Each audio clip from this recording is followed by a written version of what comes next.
First, peel off the old ear pad.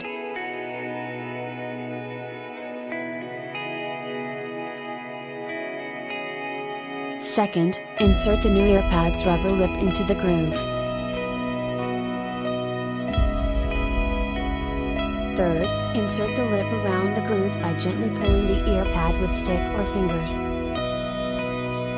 Fourth, twist the ear pad until the best fit.